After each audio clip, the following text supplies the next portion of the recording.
The following is a live broadcast of a Lone Star community radio program, recorded and broadcasted live on irlonestar.com, Conroe's FM 104.5, 106.1, and facebook.com/irlonestar. For more information on this show, please visit our show page at irlonestar.com/shows. To sponsor or donate to this program, visit our donate page at irlonestar.com/donate, or email us at lscrstudios@gmail.com, or give us a call at 936-666-1084. Lone Star Community Radio production and broadcast is possible by folks like you. So sponsor and donate today.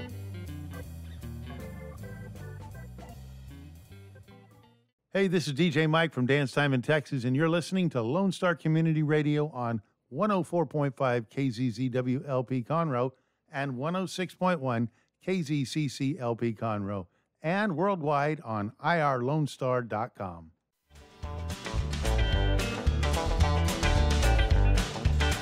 Welcome back. This is the Extension Hour, Texas A&M AgriLife Extension Service. So we are doing a 4-H series of shows. So this one's kind of a little bit different than what we normally do in the Extension Hour. It's kind of similar, but because we usually just talk, we have really good conversations. We highlight our people, our programs, and our partnerships. But one of our programs that are the kind of the cornerstone of what we do in Extension is our 4-H program, so helping our youth. And we are doing a series of three shows. So in the first one, we talked a little bit, just an orientation of how to join 4-H, what is getting on 4-H online, how to find a club, how to start thinking about a project. So in this show, we wanted to go just a little bit more in depth about some of those project opportunities. So you've got a project, and then how do you really showcase what you've learned from that project? What are the opportunities to really kind of test your knowledge and your skills and sort of even show off a little bit, because 4-H is really, we said before, making the best better. That's the motto of 4-H. So that's the way you make the best better, is you test and you retest and you contest and you you show off what you've learned. So that's what we're going to talk about today. But before we get too far into that, you go ahead and introduce yourself, just in case someone's tuning in for the first time, and who our people are in the studio today. I am Michelle Mihalek, and I'm the County Extension Agent for the 4-H program here. My name is Justin Saenz. I'm the Urban Youth Development Agent for Montgomery County. So Urban Youth does a little bit more non-traditional type things, where 4-H does kind of the traditional 4-H, but both of you guys work in the 4-H program. And actually, in Extension, every Extension agent has 4-H responsibilities. We do a little bit of 4-H. So whereas my main responsibilities is within family and community health and mostly adult programs, I also do a lot of 4-H projects as well, or 4-H involvement. So with some of the contests, I help run those, I provide advice when anybody asks, if you want to know, I can usually help just a little bit. Anyway, so so we, Texas A&M AgriLife Extension. So one of the things that makes 4-H a little different than maybe some other programs, youth programs that are out there, is that it is part of Texas A&M AgriLife Extension Service, whereas every state in Texas every county in Texas has an extension office, has a 4-H program, and every state in the nation has a extension service and has a 4-H program. And it's always interesting, too, to see the differences on 4-H programs. 32 countries in the world have something similar to 4-H. Yeah. So what makes it a little different? So it's not, so sometimes people can kind of confuse us with FFA, or they think that FFA is 4-H, and they are very similar, and we are great partners with them. We enjoy working with the agriculture programs in schools, but we're not like a class in school. So people that are involved in 4-H really kind of have to make an additional effort to be involved in 4-H, right? So they can't, it's just not part of their school day. They have to go to additional meetings. They do project activities. We talked a little bit about the meetings and all the great things that they learn just from participating in a meeting, even though it sounds like really boring, just a meeting. They're learning all the cool stuff that they need to know, but it's just kind of snuck in on them, right? All right, so projects. We talked a little bit in the previous show about some of the projects, but let's just kind of reiterate what types of projects there are available in 4-H. Well, and kind of, I'd like to talk a little bit about project selection and how that process works. There's 44 projects that are supported by some kind of curriculum. We could hand you a guide or a book, and if you didn't have a project leader in your club, you could kind of get the basics from that. So those are the ones that are listed.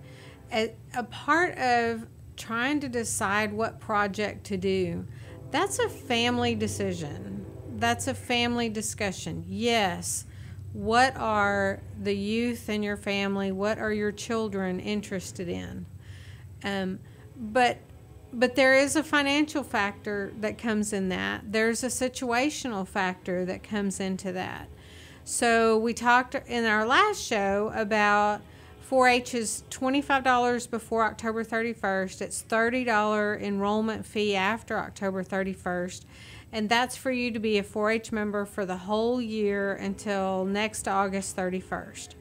But in addition to that cost, whatever projects you're interested in, there'll be the additional cost of that project. So if you live in a subdivision with a normal sized backyard and your child is dying to do a steer project, that's probably not something situational within your family that's going to be an option.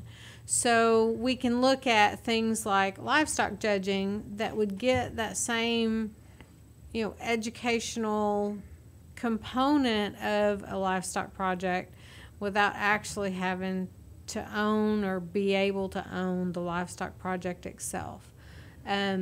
Justin has got an active robotics project, but while we do have robotic kits that can be checked out for a team to utilize, it may be difficult to get to the office and check that out and use it for your practice and then turn around and turn it back in. So that may be something where you want to have your own kit, robotics kit, to be able to practice with. It does require a laptop to do that. So is that something that you have the funds to invest in as a family, in a $350 kit plus whatever the laptop if you don't already have one? So just because your child is really fired up or a 4-H member is really fired up to do this really awesome project, there are limiting factors, whether they're situational, whether they're financial. Those are all things that need to be taken consideration into as you're selecting your project. And that also relates into like how many projects that you might do, right? So you can do as many projects as you want to do, as long as your situation and finances and all of that work for that, right? Correct. And those projects may be a group project. You may be doing it with your club and going to club meetings. You may also be doing some of your projects as self-directed. So you're doing the education, you're learning by looking on the internet or reading the curriculum and doing the exercises at home as a group and doing it self-directed. So one thing that constitutes a project is that we like to encourage that projects have 6 learning experiences. So you're going to learn 6 things from that project throughout the year.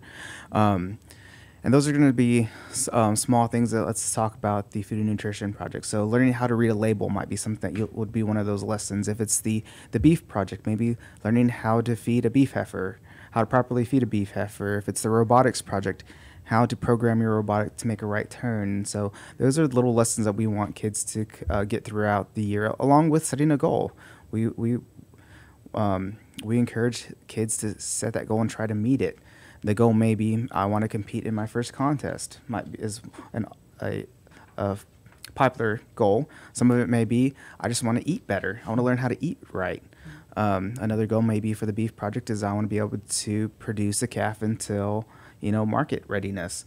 Along with that, we always encourage community service projects with all our projects. They're not required, but we do encourage it. Mm-hmm. And so we mentioned 4-H age is 3rd grade through 12th grade. So that's a good 9 years worth of opportunities to be involved in 4-H. And so you talked about the 6 learning activities or 6 learning things. So that the projects can be progressive, right? So you set goals to learn something more in depth each year that you're participating in 4-H. And we mentioned in the previous show too about the career exploration opportunities that are part of 4-H. And so just increasing that knowledge and the things that you're learning in your project can lead you closer to deciding, is this a career for me, or is this more of a hobby that I might want to do as I grow up? Of course, food and nutrition, right? You're going to always have to eat. So it's not really a hobby. It's an important life lesson. Right. And the other thing along with that is, we know that kids are not going to be experts, on day one. And so over time, over the years in 4-H, they're going to become experts in their field. We also encourage our kids to be teen leaders and to help train our younger kids and to remember what it was like when they first joined the project and not knowing how to do the food and nutrition project. But also we would like them to give back. What have they learned? What were some of their failures? What were some of their successes? And how can we help the younger youth in the program? And we mentioned finances, right? So there's the enrollment fee. Then also there's any type of project fees that might be involved. And then if you participate in a contest, there's also maybe a contest registration fee. So we're going to talk a little bit more about what those contests are, what some of those fees are, just to give people kind of an idea of what to expect. And we'll be just a little bit more in depth about some of the opportunities that are out there, like I said, to kind of show off everything that you've learned in your 4-H project. But before that, we're going to do we're going to take a break, and we'll be back in just a few minutes here on the Extension Hour on Lone Star Radio, where we talk about our people, our programs, and our partnerships, and we talk about 4-H. Woo! We'll be right back.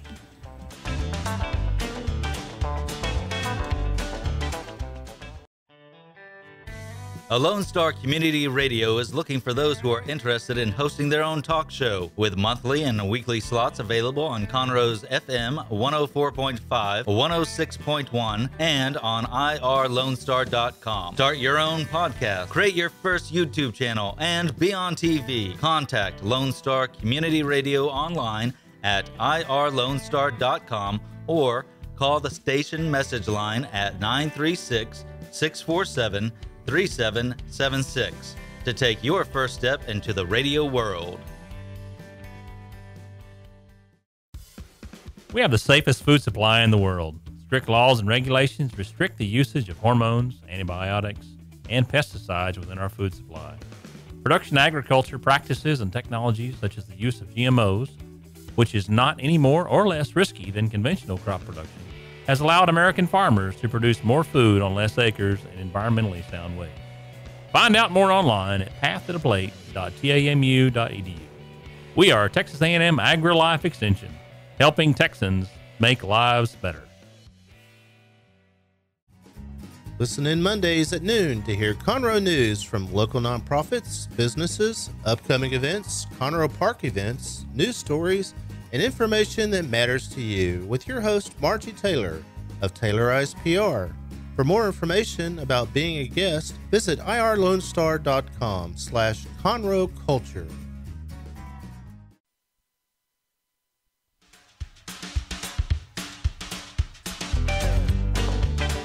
Welcome back to the Extension Hour. I'm Amy Ressler. I've got Michelle Mihalek and Justin Saenz here, and we are all employees of Texas A&M Agri-Life Extension Service.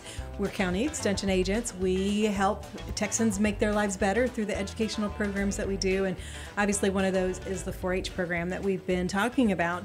So this is part of a 3-part series of 4-H basics, basically, is what we're talking about. In the first show, we talked about how to join 4-H, and now we're talking more about projects and kind of where you can show off or how you can show off those projects and sort of share with others what you've learned. So, we're talking contests, and that's part of it, but also part of it, too, is teaching others. So all of the life skills that kids are learning through 4-H projects, they are sharing with others, and sometimes it's a motivator for people, right? If you get a chance to be in a contest, I mean, there's a lot of contests that are part of life too. So being a good competitor, a good sportsman, yeah, not necessarily being a good loser. So yeah, I'm thinking of a coworker like You guys know him, but he used to say, "There's no good losers," which is, we do learn how to lose gracefully and how to improve and set goals and do things better in the future and the next time around, because you can't all be perfect, right? Don't be afraid of failure. Exactly, and that was one of the tips that we had in the first show that we, when we were talking about 4-H. Okay, so we've been talking about projects, right? So you're trying to figure out the project that you want. There is some financial investment involved. I think minimal. And then sometimes when there are contests, there will be some registration fees that just kind of help make those contests run. So some of the things that happen, if 4-H contests, we call it 4-H Roundup. And so this is funny too, right? So you guys both grew up in 4-H, and you, it's like one of those things that we talk about in Extension now that we think that everybody just knows what it means. So I remember when I had first started, someone trying to explain it to me, and they said that they were telling me a story about another relatively new agent who was ready. They told him, come Saturday morning, be ready to go to Roundup. So he came ready for Roundup in his boots and his jeans and his rope, and he was going to round up some, I guess, cattle. I don't know. He's totally misunderstood what Roundup is. So it is a roundup, what we call 4-H Roundup is a roundup of contests. So there's several contests that happen. We do a cool thing in District 9, I think, where we do big time in D9. We do most all of our contests all in one weekend. But 4-H Roundup, is that your favorite thing ever, Michelle? No, it's record books. That's your favorite. Is it your favorite thing, Justin? It's a close one. Because Michelle's trying to collect herself. Yeah. Roundup's lots of fun. It's a lot more fun when it's somewhere else. And you say somewhere else, because we usually host it here in Montgomery County, the District 9 contest, which is cool. And then if they do, there's county roundup, right? So they do, and usually that's sort of more like a practice, right? Review. Not so much of a contest where it's a make it or don't. And then we go to district roundup, and then kids can go to state roundup. Seniors can qualify to advance to state roundup, and then intermediates, there are a few contests that are invitational at state roundup. Okay, and then just to be clarify, what is a senior 4-H member? So in 4-H, we have three categories, 3 age divisions. Our first age division is going to be our juniors. It's going to be our 3rd through 5th graders. From there, we have intermediate 4-Hers, which is going to be 6th through 8th grade, and then what we call senior 4-H members, 9th through 12th grade. Because that can get confusing to people that are not really extremely familiar with 4-H, because we talk about the seniors, and you start thinking a senior in high school, and then juniors, but they're only 8 years old. How are they a junior? Right, so the age category. So when we refer to those, particularly when we talk about contests, that's what we're talking about. All right, so Roundup, your favorite. So county roundup, I like to, for those folks who are used to public school, I like to kind of relay roundup as far as our UIL contest. Mm-hmm. So we might have some practice held at our local school for UIL, and then we go to our district or regional UIL, and then from there we advance to state. And that's kind of the same concept with our 4-H roundup. 4-H roundup, like as you mentioned, are going to have various contests, and those are going to be our opportunities to really test the knowledge that we've worked on all year and see how well we can apply that knowledge we've gained in that project from that year. So here in Montgomery County, we'll start off with county roundup, and that's typically going to be held at the early part of the new year, depending on the schedules. Usually it's going to be in February or March. I think this year we have it set for a March date. And this is going to be a review. So we ask kids, we ask them now, to start thinking about a contest within their project.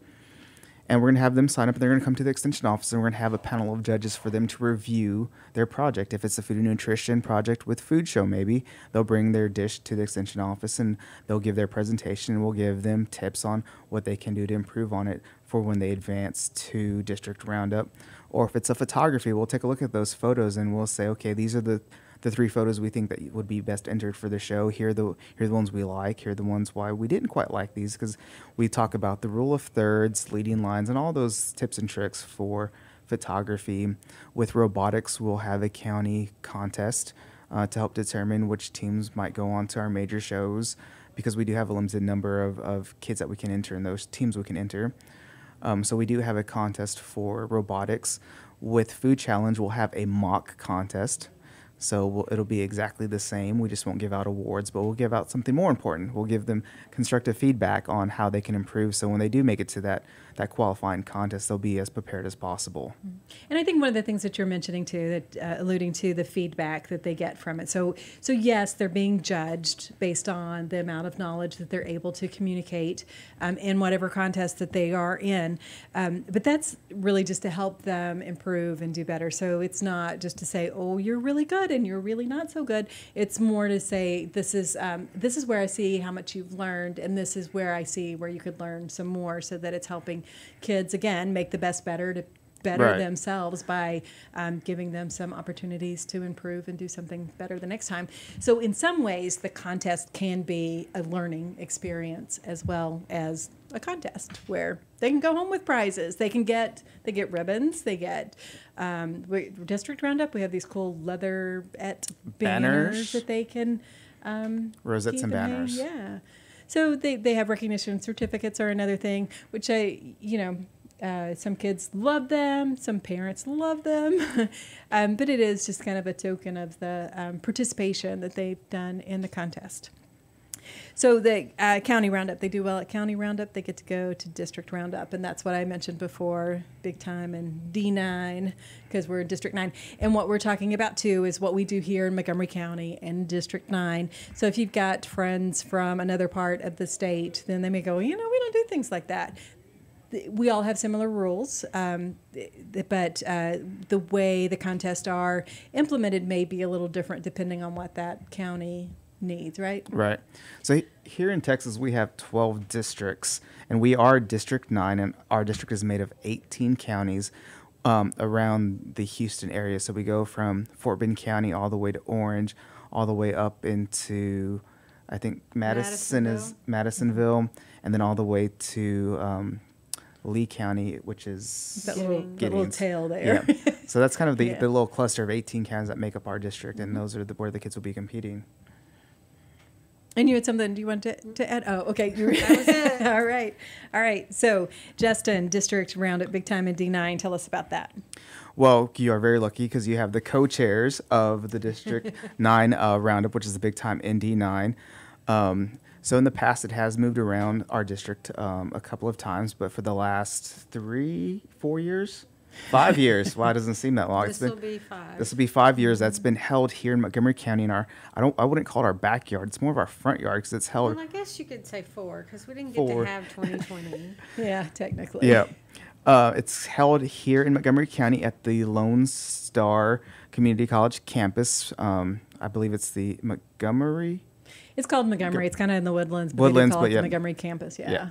So we'll have kids from all 18 counties, and it'll span a course of 2.5 days. Day 1 will be a few contests that are going to be a little bit larger, like a robotics and quiz bowls. Quiz bowls. We had quiz bowls that day, and then on a Thursday, and then Friday and Saturday, we run about 16 other contests throughout the day. And one of the reasons why it's in Montgomery County too, besides the awesomeness that we are, is it's kind of central to that southeast region that you just talked about with the 18 counties.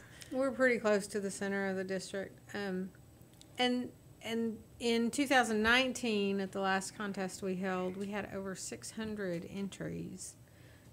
600 members come and participate in a variety of contests over that weekend, which is it feels like a huge number to me. It's a lot of people to. That is a lot of people. County. Yep, and all in one weekend, kids can participate at this point in as many contests as they want. So, if they just want to dip their toe in the water and just do one contest to get a feel for how it works, they can do that. We have some superstar overachievers, particularly here in Montgomery County, who have participated in 5, 6. I think did Kayla set the record? Maybe 7 contests was the most, and then Galveston County had one that did 6 or 7. And then, like we said, our older 4-H members can go on to State Roundup, which is held on the campus of Texas A&M University. So that's pretty cool. They get kind of that college experience being on a college campus. I mean, for some kids, that's one of the things that really inspires them to go to college. A&M, it's good recruitment for A&M. They get lots of recruits out of that. But and then there's also additional learning opportunities that they've added with Roundup as well. So you can go do a contest. You can also do, like they have the 4-H Lead Academy, teaching kids leadership skills, lots of other also supplemental things that they can do. Right. And just to give a little bit of timeline of our contest. So the 4-H year will start September 1. And so typically the fall is when we're going to have a couple of workshops, and we're going to do some of the learning that goes on with that project. And then, as I mentioned, we're going to have our county roundup, kind of our county practice in March. And then we'll have district roundup in May. The first weekend in May typically is when we have district roundup. And then for our seniors and those intermediates who do have invitational contest, that'll be held in June. So we kind of run almost the full 4-H year, getting ready, all leading up to state roundup. Yeah. And you mentioned there's 20 different contests that we have. And I'm probably not counting right, but there's food show, fashion show, food challenge, Duds to Dazzle, all the quiz bowls. So there's 3 different quiz bowls that happen. The robotics contest happens. The Share the Fun, which is kind of like a talent show. Talent show with 7 categories. So if they're doing, band or cheerleading or dance at school, then it falls right into that. We've got photography judging contest, a livestock skillathon. That's another one where you can learn about livestock and not have to own a livestock project. Agriculture ID, which is kind of like going to the grocery store and learning about the fruits and vegetables and meat and all of those kinds of products that you might buy in a grocery store. Being able to identify them and where they come from and what the growing season is and that sort of thing. Vet science skillathon, or another round of them. And then we also have consumer decision making, which is 4-H shopping. It's just a different way of saying 4-H shopping. You'll have 4 products. They'll give you a scenario, and you test your ability and how to get the best bang for your buck based on a scenario they give you. We'll have public speaking, where you give a speech, and we have educational presentation, where you prepare a demonstration on a given topic. And so the difference between educational presentation and public speaking is, with educational presentations, you get to use props and PowerPoints. And so we mentioned earlier, too, in the first show about, when you're selecting a project or whatever, pretty much anything you're interested in, you could make a 4-H project out of it. And educational presentations is one of those ones that I think that is that contest where you can really highlight what you've learned, because there are incredibly interesting topics that often come up in those educational presentations. So there's several categories that they can enter, and then there's an open category. So pretty much something that doesn't fit anywhere else can go into the open category, and you can show off what you've learned. So if your project was underwater basket weaving, you can do a educational presentation on how to do underwater basket weaving. Yeah. Okay, so this is just like one kind of contest category, and we've got more that we want to talk about because one of the things that people think about often is livestock shows. We're going to talk a little bit more about those, how you get into those in the next segments, but we're going to take a break, and we'll be back in just a little bit as we talk more about 4-H and our people, our programs, and our partnerships here on Lone Star Radio. See you soon.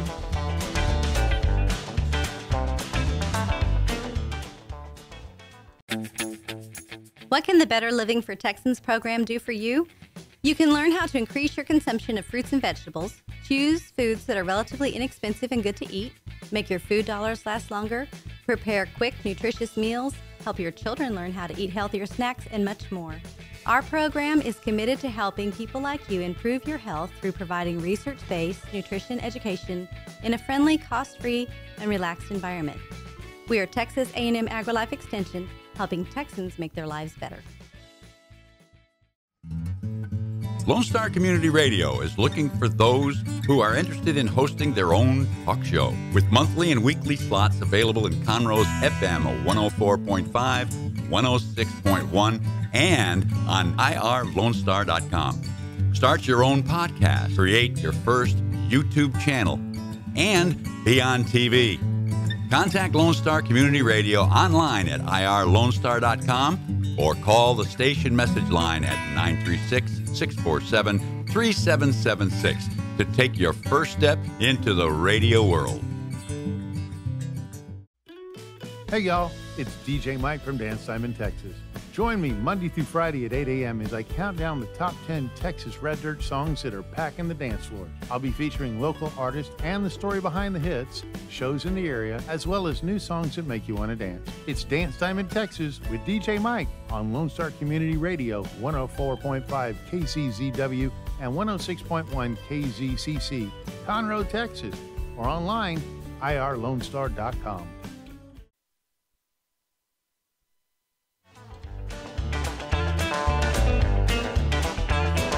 Welcome back. We're talking about 4-H basics. We're focusing more on projects and contests in this segment or this show today, because in our first show, in our series of 3 that we've put together for you today, we talked about just kind of the basics, how to join 4-H, and why you should be in 4-H and that kind of thing. And so now we're focusing more on projects and sort of contest, basically. So, and as we mentioned in the last segment, the contests are really a great learning experience too. You kind of you put yourself out there, and you really get a chance to evaluate the skills and how much you have learned. And I think one of the cool things is just seeing like how much you've grown. So it's hard.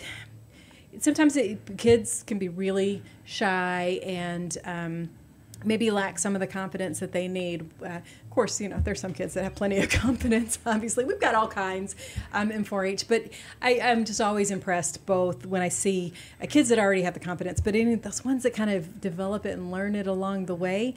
And contests are kind of like a really cool marker for benchmark. Those. Yeah, to see the difference from, the kid that wouldn't hardly say a word the first time they got in front of a judge to the ones that you can't get to stop talking. Sitting in the hall crying because they were going to have to do their presentation in front of the judge. And we finally convinced her she could do her presentation to the county judges facing away from them. She had to talk loud enough they could hear her, but she didn't have to look at them. We finally got her through that, and a year, 2 years later, she's standing in front of a 4-H club of 100 members giving her treasurer's speech. Yeah. Or treasurer's report. So another thing that happens, some of the things that people are most familiar with is the livestock show, right? Or they think about 4-H, and that means showing animals. And for many families, that is the main thing that they do. And so we want to talk a little bit now about the fair and also major livestock shows, because that's a whole world by itself, pretty much, right? It is. It is. It's an expanding world now. But there's lots of opportunities out there. Of course, Montgomery County Fair is where the bulk of our 4-H members focus their attention on participation. That's kind of the biggest thing going on in any county, is the county fair is a really big deal. Montgomery County Fair is not unusual in the fact that their requirements to participate in Montgomery County Fair are that you are a 4-H or FFA member and that you live in and or go to school in Montgomery County. So we do have some homeschool families that may live on the borders of the county and not go to school in Montgomery County, and so those are the requirements for Montgomery County Fair. You have to live in and or go to school in Montgomery County, and there's a whole lot of details to that. They also, 4-H does not have an attendance requirement. So Texas 4-H does not require that you have to attend or participate in X number of meetings to be a member in good standing. However, Montgomery County Fair has a requirement that a 4-H member or an FFA member has to have attended 50% of the meetings between September and February. Now, I know the fair's not until April, and that's 6 months if you're counting. So you have to attend at least 3 of the meetings within that 6 months. I encourage people to get those 3 out of the way in a hurry because things happen.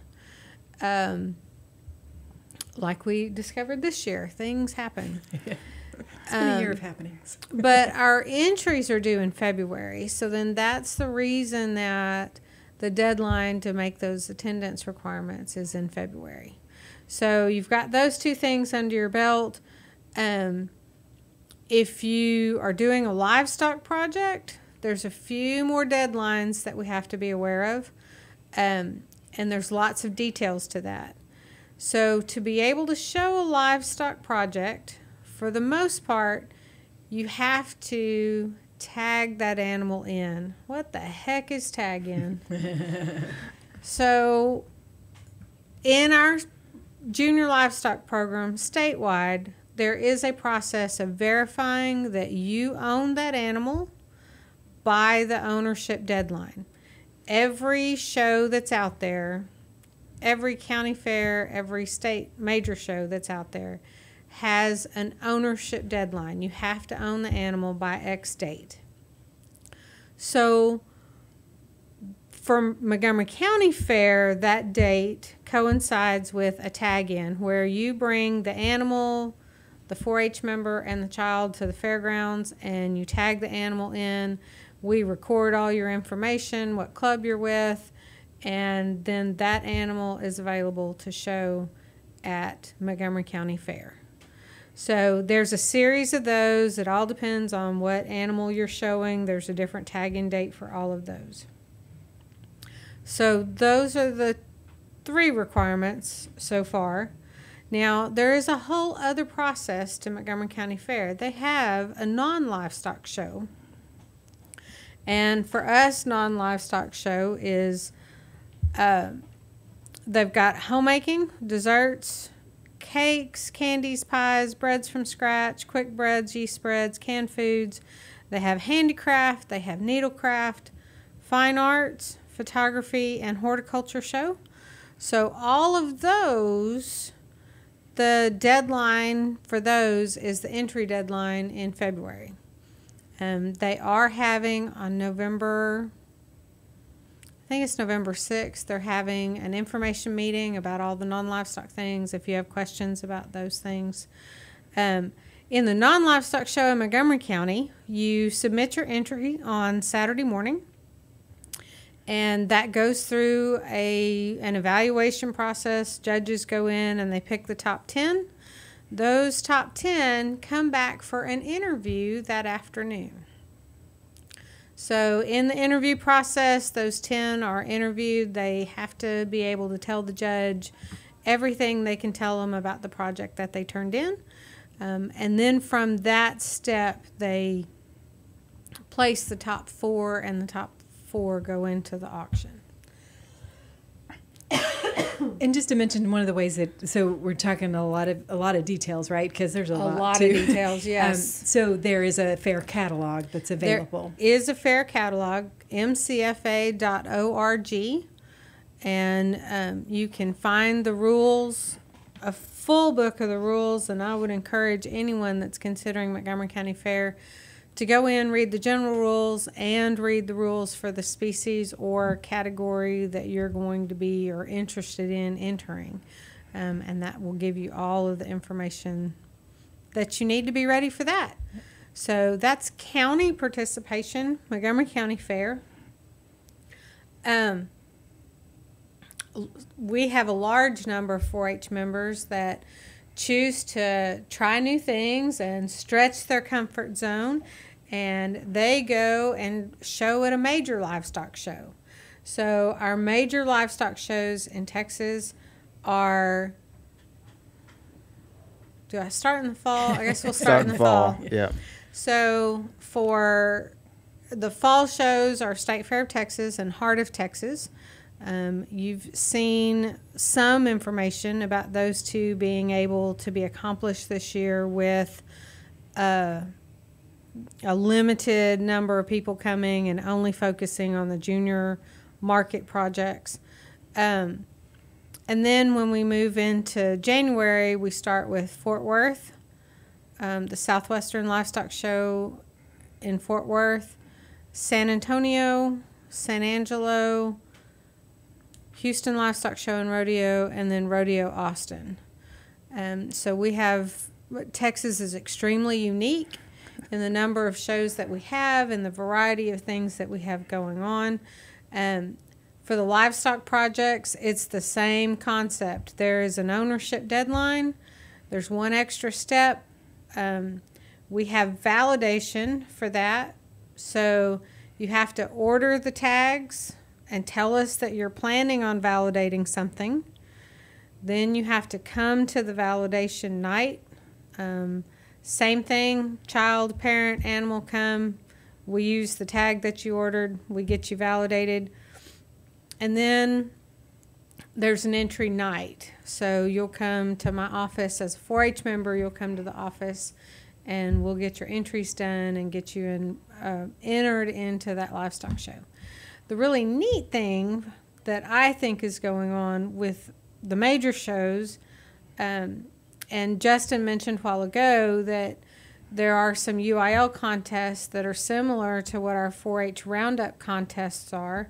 And the same thing has happened with the major shows. Our major livestock shows have begun to try to recruit non-livestock members and add more contests that are not related to livestock, because there's several of us that are in the situation that Montgomery County's in, and we're becoming more subdivided. We're becoming more suburban or urban, and there's fewer places to be able to keep livestock projects. So the major shows have seen that happening, and they're doing what they can to try to get that done, to add that to it. And with that, every county show and major show, they have a mission of agriculture education. And I think they've realized they're understanding that agriculture education is not just showing livestock, but also in some of the contests and getting prepared for those contests, as we've mentioned, that growth in those projects that they get.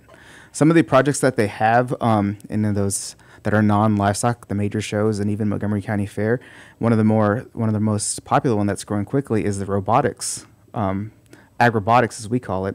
Montgomery County Fair had their first Acrobat Contest in 2019. And we had 50 teams, over 400 kids come to that. And the theme was Texas timber. So there'll be a theme with that contest that relates to some type of agricultural product or agricultural industry. This past year at the major shows, the theme for Acrobat Contest were bees, native bees. And this coming year, we're going to be looking at water conservation. So there's always some tie to agriculture. Along with robotics, we have food challenge. And as we know, food, it's kind of path to the plate how food gets, our farmers and our agriculturalists are the ones who produce our food. We also have a vet science skillathon, as Michelle had mentioned. Vet science is one of those, is a very popular program. But we need our veterinarians, for our livestock producers, and so getting them trained and hopefully getting them some exposure for their state certified assistant test is also going to be beneficial to that. And then we do a few other things as we talked about with public speaking, and so that we'll have speeches will be geared towards agricultural industries, learning about talking about vaccinations, talking about food and fiber, and then we have science fairs, agri-science fairs, and those are all going to be related to ag products, power systems, food systems, animal systems, and even people systems. So I think one of the takeaways when we're talking about fairs and major shows is it takes a lot of planning in advance, right? So a lot of folks start planning like as soon as this fair's over, we're planning for the next fair or the next livestock show. So it's not necessarily something that you can just say, oh, fair's coming up next week, I think I'll enter, or I want to go to the livestock show and show something. Definitely there's lots of other things that where you can go just be a spectator and that kind of thing, but if you really wanted to participate, it takes a lot of planning in advance. So contacting your local county extension office is definitely one of your first steps. Find out where you're at on that so that you've got everything that you need to make sure that you have successful participation in those shows. And the big advantage that I can see with the major shows coming on board with some of these things is they fall in line with some of the FFA contests that are happening. They're similar to some of the UIL contests that are going on.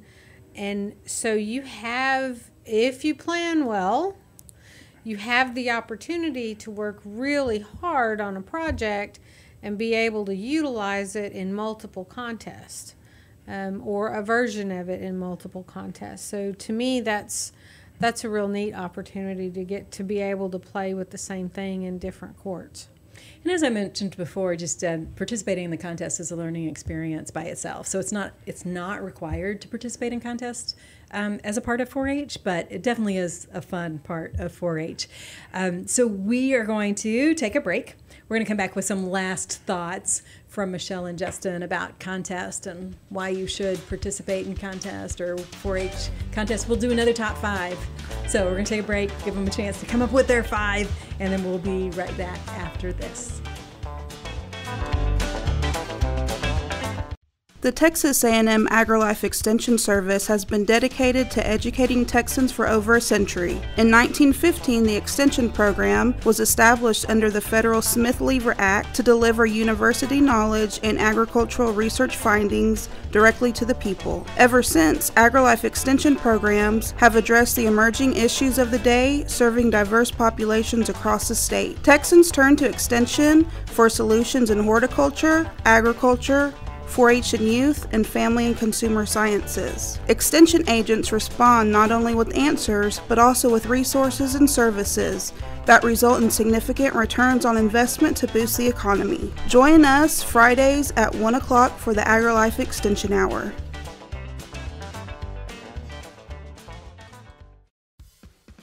From the beginning, the main purpose of the Cooperative Extension Service has been to change human behavior by teaching people how to apply the results of scientific research.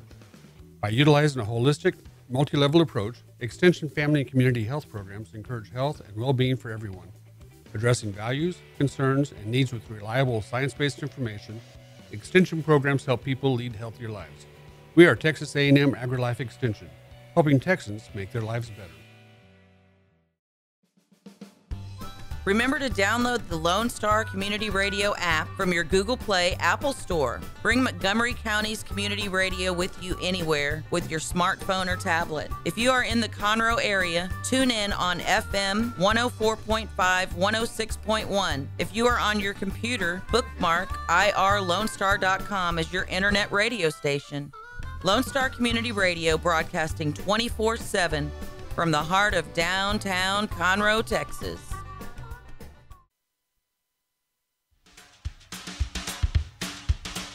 Welcome back. We're to part of our 3-part series on 4-H basics. We've been talking in this show about contest and livestock shows and those kinds of things that you can do. In our first show, we talked about really basics of just signing up for 4-H. So if you need to rewind, you can go back and listen to one of those. They are available on YouTube and here on the station's webpage. So you can find more information there. But we've been talking about contests, right? So I'm going to put Michelle and Justin on the spot, and I want to know what your top 5 are about contests, what they do, why are they good, why do we even do them in 4-H? It's a way to see where you stand. You've been working really hard learning this information. In a contest, you're able to exhibit what you've learned, demonstrate what you've learned, and from one year to the next, you can see your improvement. As a grown-up, I get compared to my coworkers on a performance basis. So it's an opportunity to practice that sort of opportunity as well. Being able to see where you stand with your peers and how you can compete with your peers, because as a grown-up, lots of our jobs are competitive also. And so this is a safe way to get that experience and some practice at that. Yeah. So talking about practice, another thing we kind of alluded to was the interview. We had mentioned the story about the growth that we saw in the young lady with her first interview to speaking in front of a large 4-H group. But a lot of these contests have an interview component to them. And so, as we know, to make the best better, the more practice that we can getting in front of those judges, the better we are going to get, the better we will be at interviewing. And so the goal with that is when these kids go to interview for their first job, you know, they'll have the skills to give a good interview. If it's going to be for vet school, as Michelle had talked about, I think in the last show, maybe talking about her vet school experience was having that interview skills, and then when we get into the real world, being able to interview for these jobs. So I think it's a very important skill that these kids will get lots of practice with. Okay. Confidence building, being able to, stand up in front of a group and successfully get through that interview process or that contest. The horse judging we always were terrified of having to give reasons. And I tell kids today, you have to give reasons every day. So it's just practice, and you're giving it to somebody beside your parents. But building that confidence and learning that skill. And all these amount to is the learning experience these kids are going to get that they can kind of grow from. Because in 4-H, we're going to grow true leaders. And through that, we're going to see them kind of blossom over the years. But it's going to be learning experiences, how to do that interview process, how do we compare against our peers, and how can we improve, along with having that confidence. So with that is we can put these learning experiences also on our resumes for when we go for those jobs. And then also we think about our seniors when we're applying for scholarships. You know, I think it's great when we have 4.0 GPAs, but we also want to see well-rounded kids and who are going to have different activities such as a food challenge. They're going to do robotics. They do a beef cattle project. And most of those are going to have that contest aspect and that interview aspect. But those are going to be great learning experiences that they can put down on resumes and even the 4-H record book. All right, number 5? Actually, number 1. We're counting down. Yeah, counting down. We're counting down. The number 1 reason why 5. you should do it is it's fun. Definitely having fun. Yeah. Fun with your teammates. Fun in the getting to the event, the traveling. I never realized what a big deal it was that we traveled to major shows, traveled to state Roundup. When I got to college and nobody could believe I would jump in the truck and drive 3 or 4 hours by myself to those big cities. So little things like that we don't ever even think about. It's also fun to see the growth, and so when we have a little bit of hard luck in, 1 year, we might not do as well as we had hoped, but it's fun to see when you come back the next year or the next day and you do well, and you've had that ability to grow as a young member. That's also the fun part too. Yeah. And meeting new people and seeing those people again and again from across the state and learning those ideas and sharing experiences statewide. Oftentimes those are going to be some of the friends you're going to make throughout your 4-H career, and after 4-H you'll see those same kids probably in your college career and post-college.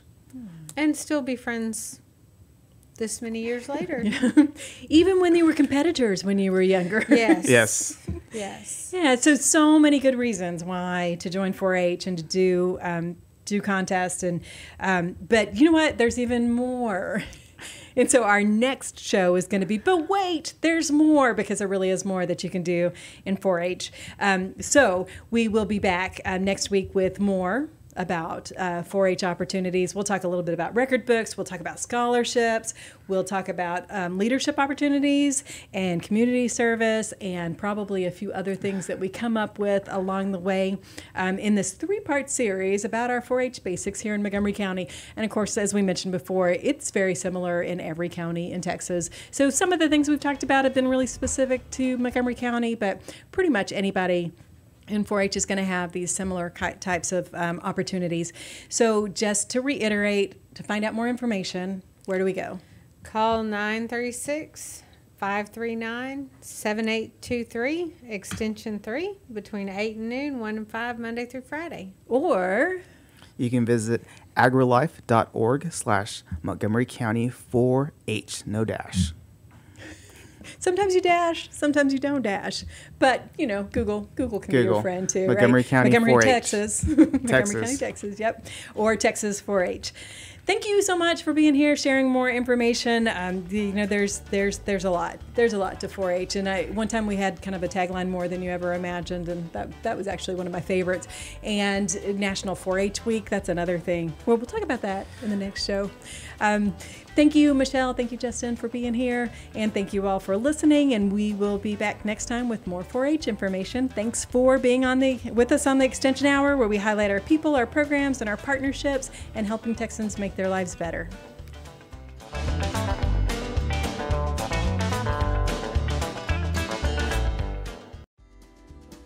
Today's show was recorded and broadcasted live on irlonestar.com, Conroe's FM 104.5, 106.1, and all rights and ownership are reserved to Lone Star Community Radio. For more information regarding this program and Lone Star Community Radio, visit us online at irlonestar.com. Lone Star Community Radio is Montgomery County's community radio station, serving the community with local programming on TV, radio, and online. If you enjoyed today's program, please support us by sponsorship or starting your own show. Contact us today by phone or text at 936-666-1084 or email the station at lscrstudios@gmail.com.